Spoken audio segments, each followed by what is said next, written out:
All right, here we are today. We're a little late today because we were running around doing a couple things. But if you're joining us and you need a little help, it is Saturday. Yes, we made it through another week.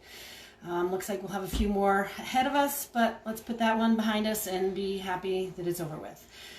Today, I prepared for you something I've never done at home. So this is either going to be a train wreck or this is going to be a complete surprise. But whatever it is, it's going to be fun. So take the trip with me and find out how it works. We are going to make our own wonton wrappers today. And we're going to make pork wontons because that's what I had in the freezer. You could also make chicken. You could also make beef. You could probably make tofu. You could do something vegetarian. I was flipping through that book that I talked about earlier, the James Beard on Bread cookbook, and I found this recipe for wontons, and we'd been playing around with the pasta maker the other day, so I was like, yeah, let's give it a try, see what happens. So I'm gonna make the dough for you first, because that needs to rest a little bit, and I did make one ahead of time, and then I'm gonna make the filling, and then we're gonna boil those up today and see what that looks like. And I'm going to turn it into a soup for dinner tonight. So we're probably not going to get that far along on it, but we will take shots of that, and get those posted up for you later on today. So let's get started with the dough. Now, I kind of did a little bit more research online too, and I'm going to combine what James Beard had to say about it and what another person online said about it. So it starts with 1 cup of flour in a mixing bowl, and then a 1/4 teaspoon of salt. Come on, salt. Free-flowing salt. And 1/8 teaspoon of baking powder.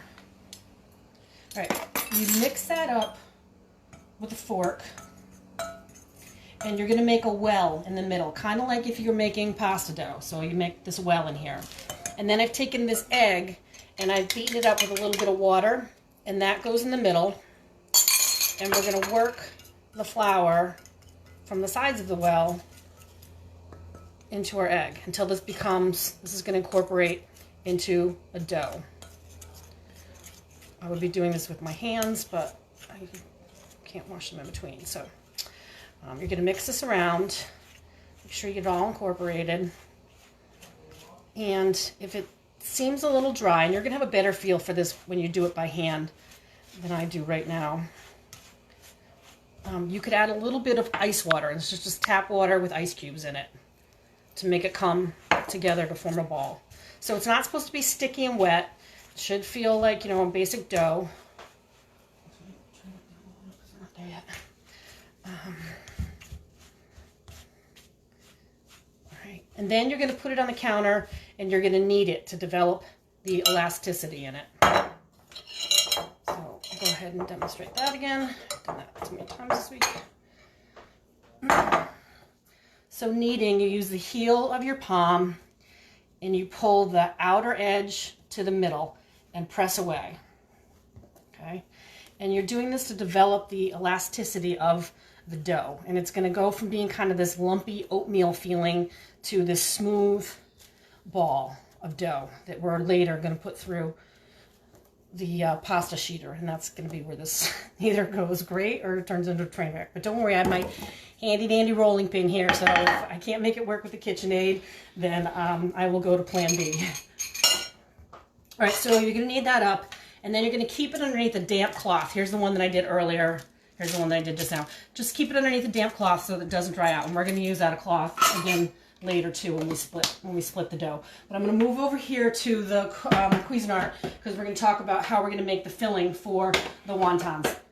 Now, I had pork chops in the freezer, portioned out. I like to get the whole pork loin at the depot and then portion it out into packages for the family here. So usually they're like in 3s or 4s. So this is about a 1/2 pound of pork, and it's going into the Cuisinart here.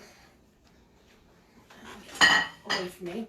And it's going to have it's going to be about a teaspoon or so of ginger that's going to grind up, 3 cloves of garlic, 2 tablespoons of scallions, and then yesterday I made this really hot jalapeno pepper. I'm going to put a tablespoon of that chili paste in there too.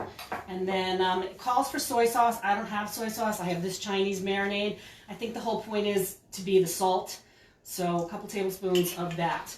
And then all you do is grind this up so that it is force me. This is going to be loud.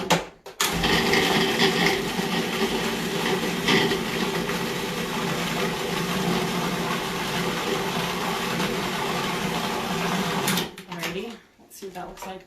All right, so we don't want these big chunks. I'm going to grind it again. See that big chunk right there? We want it to look like, you know, ground beef, the inside of a wonton. But we don't want to over mix it either, so.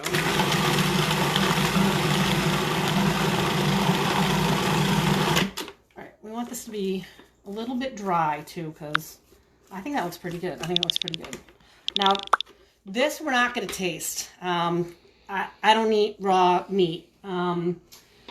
If you wanted to taste this, like you're making a big batch, or if I were making it for a catering job and I needed to know what this would taste like, I would drop this into boiling water and taste this cooked, fully cooked, boiling water or the fry later if I were at work, and try this out fully cooked before I went and did all the labor of putting together all the wontons.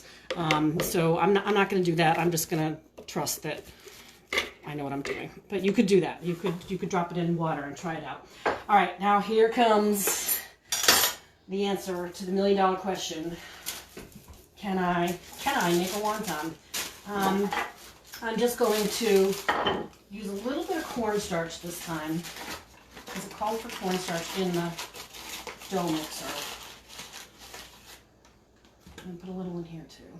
Have it done for me. And I'm going to just roll it out a little bit so that I can get it into that dough sheeter. And I want to keep in mind that I'm looking for a rectangle, just like if you're making pasta. Yeah, I think cornstarch was the way to go with this, because now it actually feels like the wonton wrappers in the store. And then, again, if you don't want to deal with this and you're going to the store and you can get those wonton wrappers, you can usually find them in the produce section of any grocery store. And I'm going to give this a shot. Oh, doesn't work. Guess why? You got to plug it in.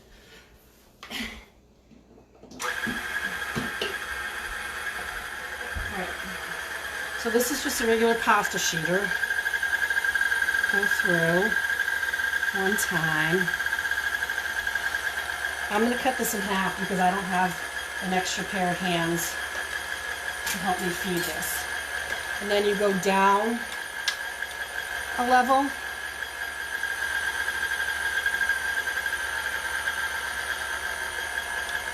And I'm going to try one more. Makes it thinner. Yeah, making it thinner every time. Just like if you were making raviolis.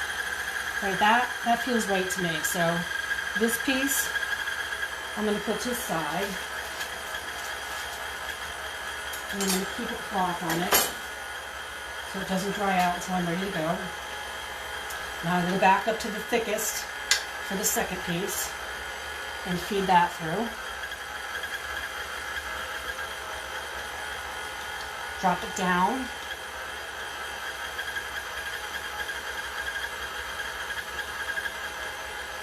Just because I live on the edge, I'm going to try one more here.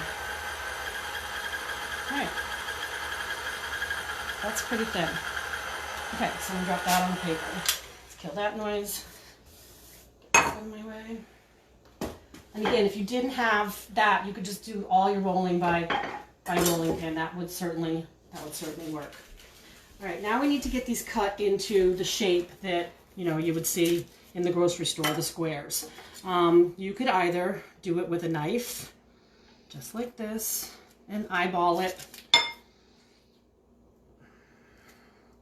You've all seen these wonton wrappers. Or I had yesterday this great pastry tool that could cut a whole bunch of them for me at the same time. All right, so pick your poison, whatever you got there. So it's a square is what we're working with. And it's kind of going to be the same principle as a tortellini. I don't know if anybody's made tortellinis before. These trimmings I'm probably going to work back into the other pieces of dough that I have there. So we're going to take our mixture that we made off of here, and we're going to get a spoon. I had a spoon. Oh, I'll use a fork. So a little bit of this goes in the middle. Do not overstuff them, just like ravioli. Don't overstuff them. All right. Not too much, it's just a little bit.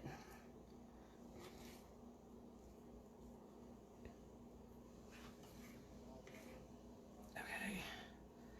I'm gonna crank that up again. So now you have this, a little bit of water. You're going to make an L on each one. Okay, and I'll show you why in a second. You're brushing 2 out of the 4 edges. And then the next thing that you do is you fold it into a triangle and you press it closed. Same premise as tortellini. Right here. Press it closed. You want to make that water cause the dough to seal it in there so it doesn't come apart in the water. That's my hope. Seal it up. Now if you wanted to just stop right here, okay, so you made little pork triangles. You can boil those off and put them in whatever soup you want, or make a General Tso sauce and put it over it. Make a dipping sauce. So then we're going to take this brush again, and one top corner of each one needs a little bit of water, because we're going to make the wonton. We're going to bring the 2 pieces together in front, and then that makes your little wonton or tortellini, whichever country you're working with here.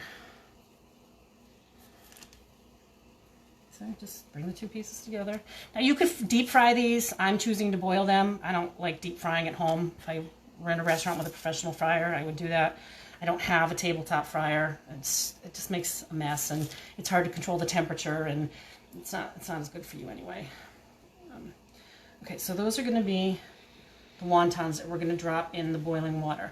I just want to see if I can make another shape, which would be the oh no, now I'm going all crazy. The pot sticker. I'm not really sure how you make a pot sticker. I think you're gonna bring the pieces together and crimp them. Something like that. And then you would, yeah, something like that. And then you would go ahead and boil that, you know, and then you could fry it, you know, deep fry the bottom part of that. But I'm going to drop these in the water behind me, and now here's where it's either going to be a fail or we did something right.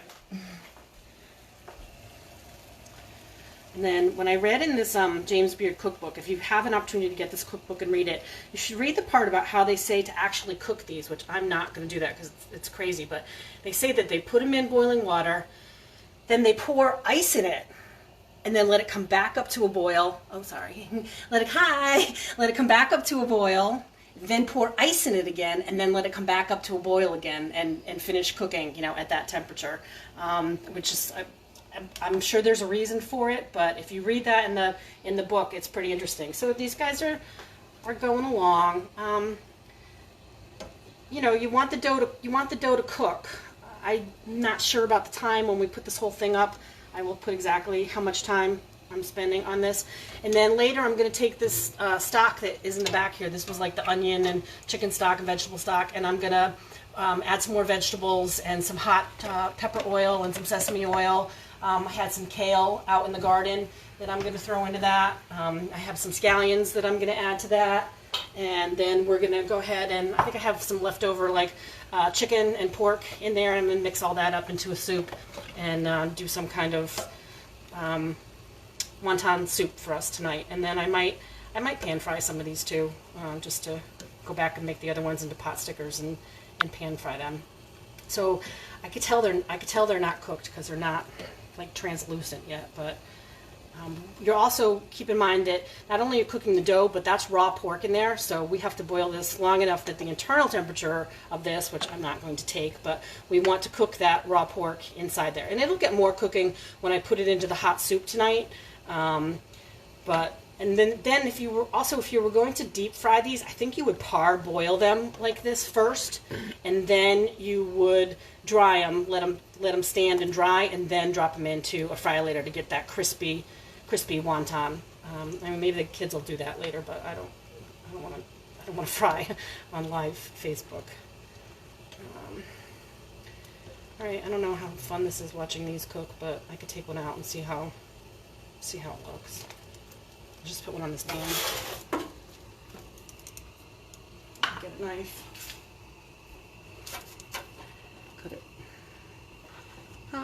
cut it open just to see. See, it probably needs to go a little bit more. This edge right here is cooked. This part here I could see is still pink and raw. So I'm going to let those go a little bit longer. Now the other thing that you could do is you could make a sauce to dip them in. And this is just what I happen to have in my refrigerator. I had teriyaki, I have chili sauce, I have hot sauce, I had the soy sauce. And you would just go ahead and, you know, mix a few of those things together, the soy sauce and the teriyaki, and then put drops of the chili sauce on top of that. If you were going to, you know, maybe fry off pot stickers and then you want to dip them into something like that. That's pretty much all that I have for you today. It was a short one today. I just talked yesterday about the seed catalog, and I don't know if John, you can get down there. These are the ones that I got in the mail, and I'm really excited to go out into the greenhouse and start planting some of those. Especially, you know, things like pea pods, cilantro, dill, parsley, lettuce. You can get all that stuff started now. That's all cold weather vegetables. You probably want to hold off a little bit longer on the tomatoes and the basil unless you're growing them in a greenhouse. But these can't go into the ground until like May, June, until the soil temperature is a lot warmer than it is out there right now. And then also I wanted to mention that my friend Lisa Farrell is working tonight at Gusto's. So if anybody wants to call up and get takeout from Gusto's, I'm sure they'd love to have you call.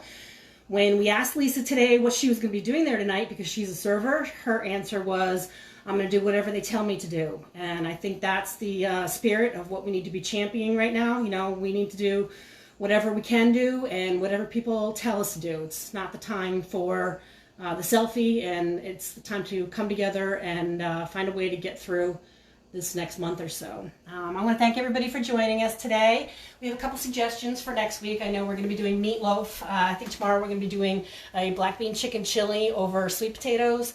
And then I got to get that bread going probably on Monday.